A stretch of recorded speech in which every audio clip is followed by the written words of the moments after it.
Okay, today we're doing a tier list, and it's going to be the Godsmack albums. I have 8 albums, so this shouldn't take too long. This is a band that I know a lot of people might not like them. I always liked them. I like their earlier stuff a lot better than the newer stuff. I'm going to include the new one, Lighting Up the Sky, and we'll say right now, it's not going to be at the bottom, but it's probably not going to be as good as the other ones. So let's just get started. Starting with Godsmack from 1998. This is just new metal. It's the sound of the late 90s. You have some post-grunge influence, you have some industrial influence. Some of it sounds like what Korn was doing at that time. And they, at that time, they ended their albums with like an unplugged song. In this case, it was the song Voodoo, which was very reminiscent of those bands, those unplugged grunge bands. I'm thinking like Days of the New that was out at that time. So Voodoo is a great song, but this one has lots of good songs. It's enjoyable. I wouldn't say it's their best, but I think it's a decent debut. So for me, I'm gonna put this in the well, like I said, the decent tier. Next is Awake from 2000. So this one has some good songs. Some of the songs are recognizable. It has the song Awake, the title track. That one was very popular. They don't really change their style much from the first album.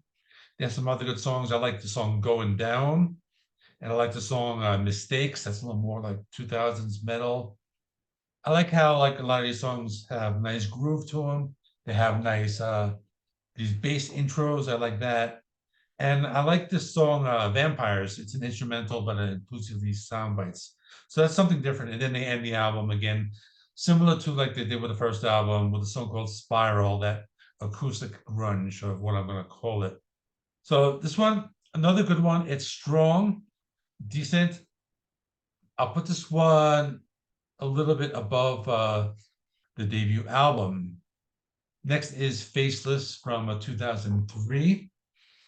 This one I like. A lot of the songs are memorable. Straight Out of Line. That's a really great song. I Stand Alone. I think that's one of my favorite like guitar riffs of like all time. If I would make like a list of top 10 guitar riffs, that one might be there. That's from that Scorpion King movie. I like the song a lot. I like Dead and Broken. It's new metal. I Am, really great song. And then the closing is probably their best unplugged song called Serenity.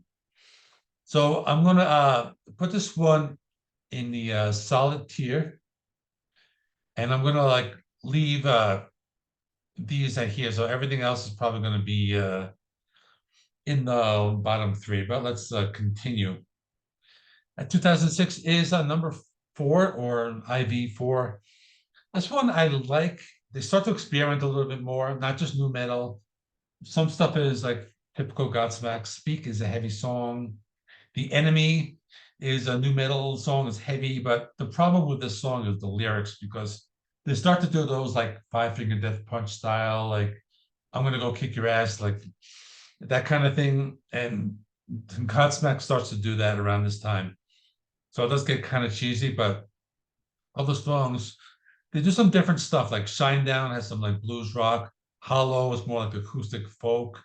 Bleeding Me, post grunge. They do Voodoo too. I usually don't like song sequels, but it's not too bad.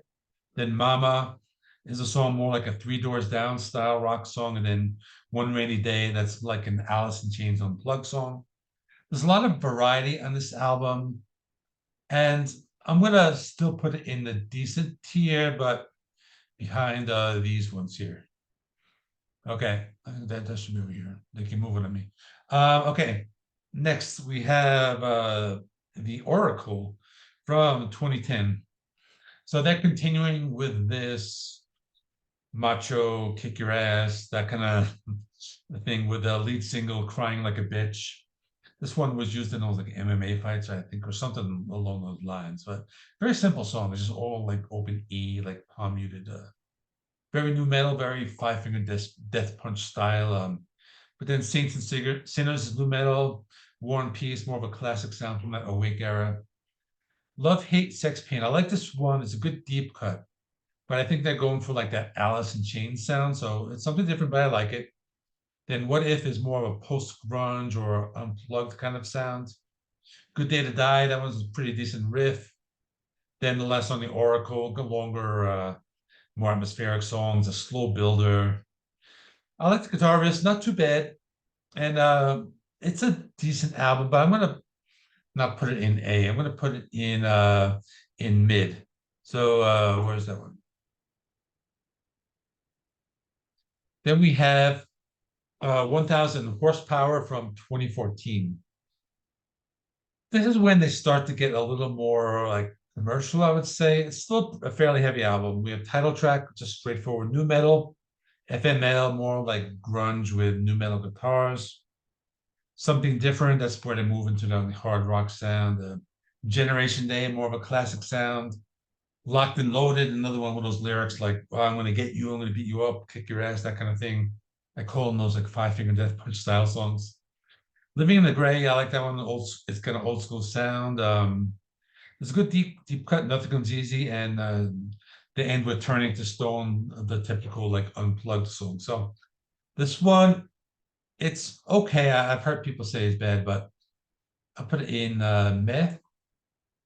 And 2018 is When Legends Rise. This is the one that is going to be at the bottom because it's very commercial sounding, more of a hard rock post grunge sound. The title track, When Legends Rise, is more like modern Nickelback. Bulletproof is very overproduced. So Unforgettable is another one, very pop oriented kind of sound. Every Part of Me is kind of 2000s rock, and then Take It to the Edge is not bad. I think as you get towards the end of the album, it gets like a little better. So we have Someday and Say My Name, Let It Out, Eye of the Storm. Those ones are maybe a little better, but overall, this is their weakest. So I'm going to put this one down here. So finally, we get to Lighting Up the Sky 2023. This one is not as bad as When Legends Rise. It's a little bit of a step up, but I don't think it's that great. I like the production. It doesn't have that overproduced sound, and the production is much crisper and cleaner. I like that. I like You and I. That's a pretty decent opener. I think that one has like the best guitar riff. What About Me? I like that one. I think that was pretty decent. Soul on Fire. That was one of the singles. That one had like more that like post grunge alternative rock sound. So I like that one a lot.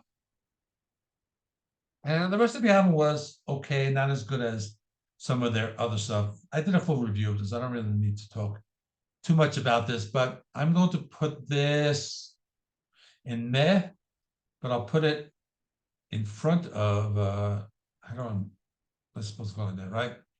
Okay, so this is gonna be how the tier works from worst to best. So in number 8, When Legends Rise. In number 7, I have the 1040 HP, whatever it is. Then at number 6, I have the new one. At number 5, I have Oracle. At number 4, I have 4. Funny how that worked out. At number 3, I have the debut. At number 2, I have Awake. And number 1, I have Faceless. That is all. Let me know in the comments. What do you thought? Put your ranking in the comments. And that's all. Here is a link to the full review of the new one, whatever it's called, When Lightning something, lighting up the sky. All right. Thanks. See you in the next one.